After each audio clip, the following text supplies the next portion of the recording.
Good morning all of you. हमारा topic चल रहा था संस्कार। हम संस्कारों के बारे में चर्चा कर रहे थे। कल हम लोगों ने पढ़ा था कि मानव प्राचीन काल से अगर हम देखते हैं तो मानव के जीवन में संस्कारों का बड़ा महत्व है। व्यक्ति अपने सामाजिक, धार्मिक, आध्यात्मिक जितने भी कार्य करता है वो इन्हीं संस्कारों के अंतर्गत आकर ही करता है। और हम लोगों ने ये पढ़ा था कि प्राचीन काल में जो संस्कार हैं ये मानव के जन्म से पूर्व ही आरंभ हो जाते थे और व्यक्ति की मृत्यु के पश्चात तक ये संस्कार चलते थे।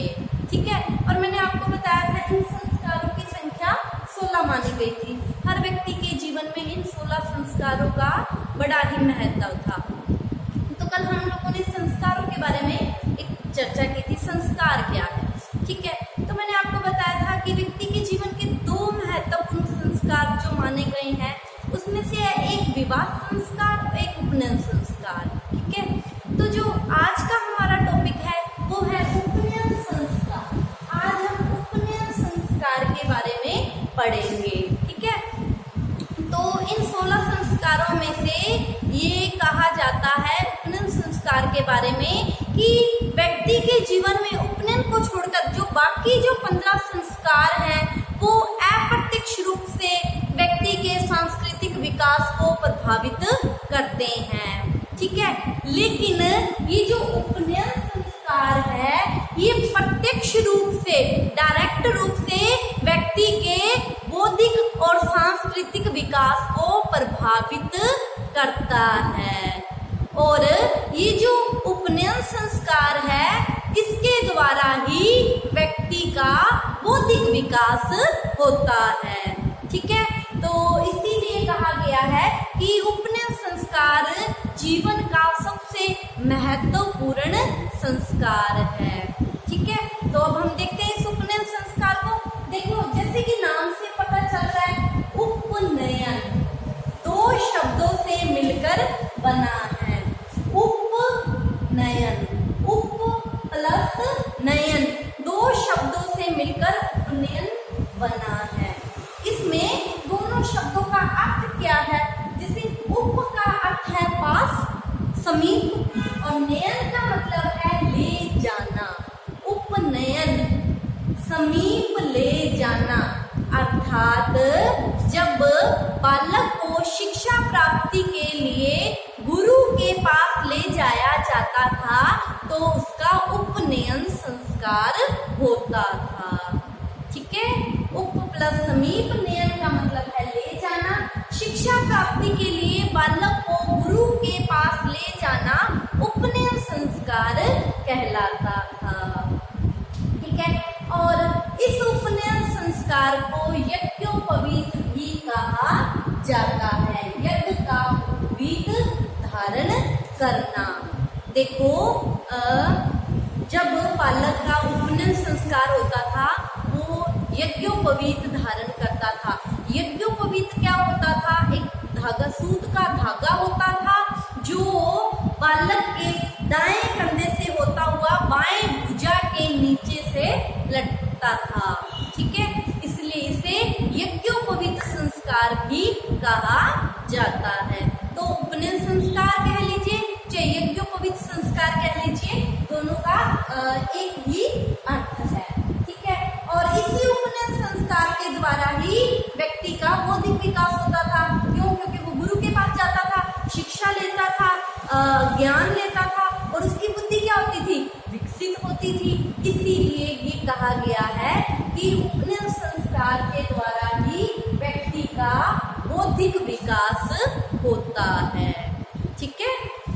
तो ये संस्कार क्या होता था? मैंने आप लोगों को बताया था कि 4 वर्ण थे, ब्राह्मण, क्षत्रिय, वैश्य, शूद्र।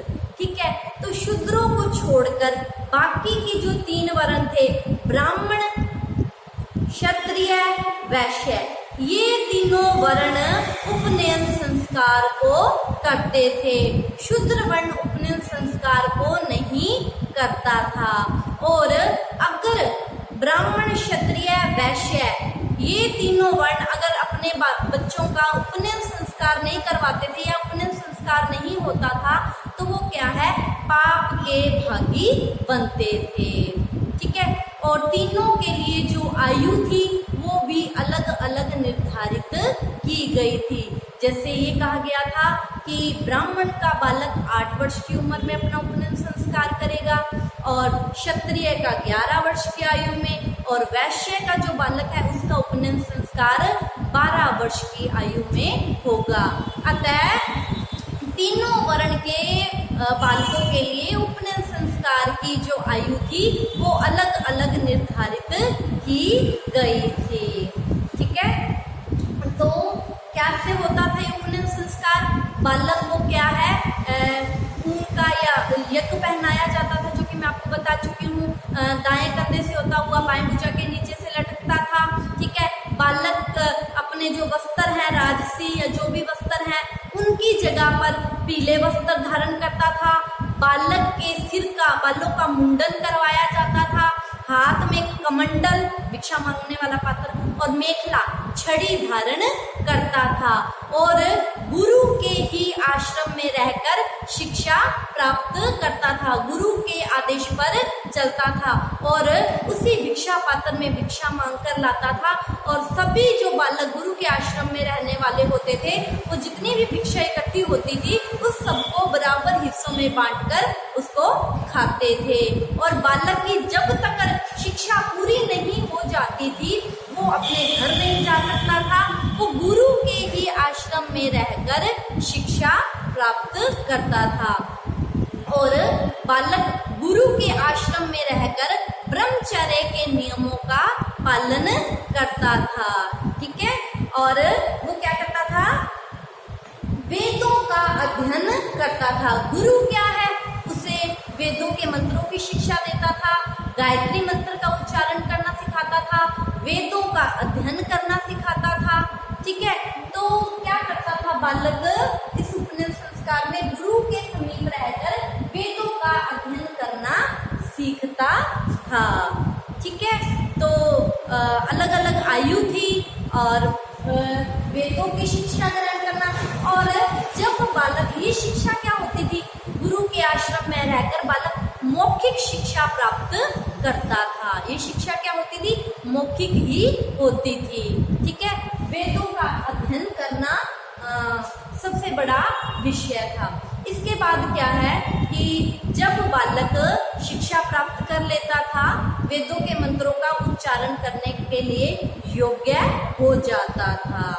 ठीक है, और इसी शिक्षा प्राप्ति के पश्चात उसका दोबारा जन्म माना जाता था, क्योंकि ये कहा जाता था कि जब तक ब्राह्मण, क्षत्रिय, वैश्य वर्ण के बालकों का उपनयन संस्कार नहीं हो जाता, वो शिक्षा नहीं प्राप्त कर लेता, वो शूद्र की भांति समझा जाता था, उसे शूद्र माना जाता था। और इसीलिए कहा गया था कि शिक्षा प्राप्ति के पश्चात, उपनयन संस्कार के पश्चात ही व्यक्ति को क्या कहा जाता था कि इसका दूसरा जन्म हुआ है। पहले तो उसमें कोई बौद्धिक ज्ञान नहीं था, उसे शूद्र के समान माना जाता था। जब तक बालक उपनयन संस्कार करके शिक्षा प्राप्ति की ओर नहीं जाता था, उससे पहले का उसे क्या माना जाता था, शूद्र की संज्ञा में रखा जाता था। लेकिन जब वो उसका उपनयन संस्कार हो जाता था, गुरु के पास रहकर वो शिक्षा प्राप्त कर लेता था, तो उसका दोबारा जन्म माना जाता था और उसे क्या कहा जाता था, द्विज की संज्ञा दी जाती थी। ठीक है, और इसी द्विज उपनयन संस्कार के पश्चात द्विज की संज्ञा मिलती थी। छोटा क्वेश्चन भी बन जाता है इस पे। और इसी उपनयन संस्कार शिक्षा प्राप्ति के पश्चात ही व्यक्ति किसी वर्ण या किसी जाति का अधिकारी होता था। उससे पहले वो किसी भी वर्ण का नहीं होता था। मैंने आपको बताया कि उसे क्या समझा जाता था, शूद्र समझा जाता था। और इसी उपनयन संस्कार के पश्चात ही व्यक्ति किसी वर्ण का सदस्य बन पाता था और वो क्या कहलाता था, द्विज कहलाता था।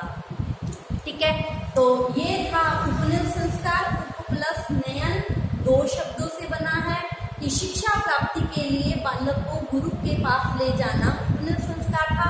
ब्राह्मण, क्षत्रिय, वैश्य तीनों वर्ण के लोग इस संस्कार को करते थे और इसी संस्कार को करने के पश्चात शिक्षा प्राप्ति के पश्चात ही व्यक्ति किसी वर्ण का सदस्य बन पाता था। उससे पहले से क्या माना जाता था, उसे शूद्र की संज्ञा दी जाती थी, उसे शूद्र की श्रेणी में रखा जाता था। ठीक है, तो प्राचीन काल में क्या था कि लड़कियों का विपणन संस्कार पहले होता था, लेकिन बाद में क्या हुआ, लड़कियों के विवाह की आयु निश्चित कर दी गई और लड़कियों का उपनयन संस्कार होना बंद हो गया। ठीक है, तो ये था आपका उपनयन संस्कार।